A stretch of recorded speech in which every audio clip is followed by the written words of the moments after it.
The takeaway: the 20th iteration of Bitcoin Core, the open-source software powering the Bitcoin blockchain, was released Wednesday. Experimental software called ASMAP was included to protect against a theoretical Erebus attack. An Erebus attack allows nation-states and/or large internet providers such as Amazon Web Services to spy, double-spend, or censor Bitcoin transactions. The patch would help thwart an attack, but is not a conclusive fix. Bitcoin Core released a new software update Wednesday, Bitcoin Core 0.20.0. Notably, the release includes experimental software to hedge against attacks from players the size of nation-states, which could effectively fracture the Bitcoin network. Called ASMAP, this new configuration protects the peer-to-peer architecture of Bitcoin nodes by mapping connections to Tier 1 or larger Tier 2 autonomous systems, as internet operators capable of connecting to multiple networks with defined routing plans such as Amazon Web Services or states, and then limiting the connections made to any single as. In essence, the so-called Erebus attack allows an IS to censor large swaths of the Bitcoin network by limiting and then spoofing peer-to-peer P2P connections. Failure to address the flaw could lead to highly undesirable consequences for Bitcoin, such as a major mining pool or exchange being cut off from the rest of the network. An Erebus attack was first hypothesized by researchers at the National University of Singapore, NUS, Muoi Tran,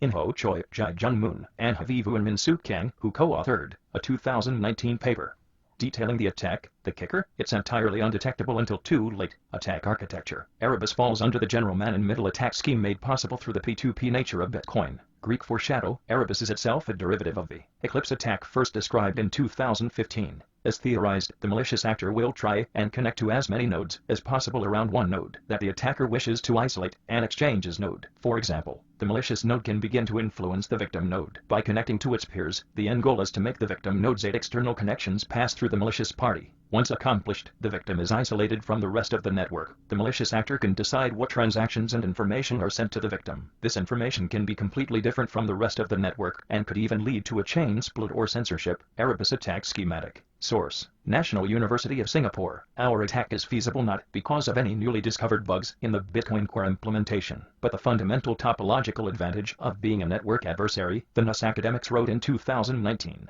That is, our Erebus adversary, as a stable man-in-the-middle network, can utilize a large number of network addresses reliably over an extended period of time. Moreover, ANIS can target specific nodes such as mining pools or crypto exchanges. If an exchange or mining pool's node was shadow attacked, ANIS could effectively cut off the entity from connecting to the network. An Erebus-styled attack would be even more devastating given the Bitcoin mining industry's continued centralization into mining pools. Read more. No, concentration among miners isn't going to break Bitcoin. For Bitcoin, 10,000 nodes are currently susceptible, with the academics estimating a 5 to 6 week attack period needed to successfully pull off the stunt. Bitcoin has a lower bound of 11,000 listening nodes, with an upper bound 10,000,000 non-listening Oregon private nodes, according to Bitcoin Core contributor Luke Dasher. As of Wednesday, a solution to the attack is now embedded in the 20th edition of Bitcoin's code, making the fledgling monetary system even more censorship-resistant. Erebus and the Internet. The Erebus attack is in no way the fault of Satoshi Nakamoto, the pseudonymous creator of Bitcoin.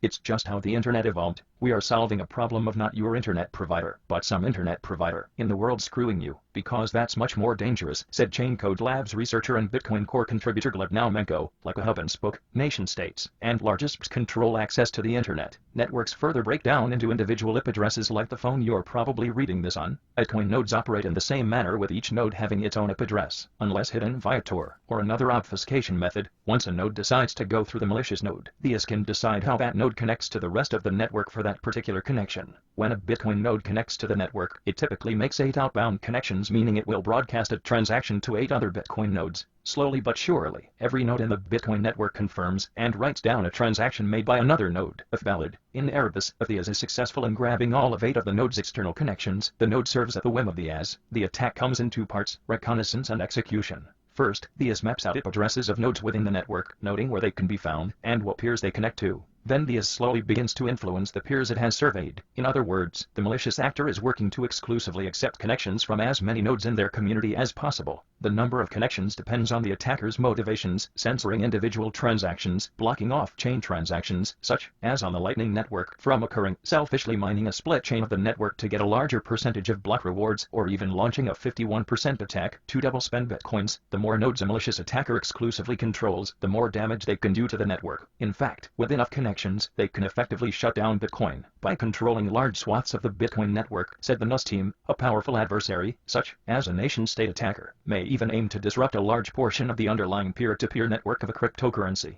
At a small scale, the adversary can arbitrarily censor the transactions from the victim, the academics write. Stealth mode. Unlike the Eclipse attack, Erebus is stealth, so the difference is, what they are doing is it's not detectable. There really is no evidence. It looks like regular behavior. Now Menko said about and is fomenting the attack. The internet is made up of different data levels. Some layers reveal information, some don't, and some contain too much information to keep track of. In Eclipse, an attacker uses information from the internet protocol layer, while Erebus uses information on the Bitcoin protocol layer. Eclipse's root immediately reveals the identity of the attacker, the academic said. Conversely, Erebus does not, making it impossible to detect until an attack is underway, while the threat remains alive as long as the current internet stack exists. As it does, there remain options for thwarting a would-be attacker. Wednesday's updates were led by Blockstream co-founder and engineer Pieter Will and Chain Codes Now Menko. The fix, a Zendesk mini-map of the different nation-states and ISP's typical internet routing paths. Nodes can then choose peer connections based on the map with the intention of connecting to multiple bodies rather than one as. Read more. Where to find Bitcoin's rising stars. The solution from the Bitcoin core team makes the attack unlikely by adding further obstacles to isolating nodes from the rest of the network, but may not provide a permanent fix. This option is experimental and subject to removal or breaking changes in future releases, Bitcoin core contributor Vladimir J. van der Laan said Wednesday in a developer's email. Now Menko said they decided to tackle the issue due to its clear danger to the network. The attack was also novel, spiking his personal interest. It's not just Bitcoin, though. As Now Menko noted, almost all cryptos are threatened by an Erebus attack. The NUS paper itself cites Litecoin, LTC, and Cash, ZEC, as examples of other coins at risk of similar attacks. It's a fundamental problem,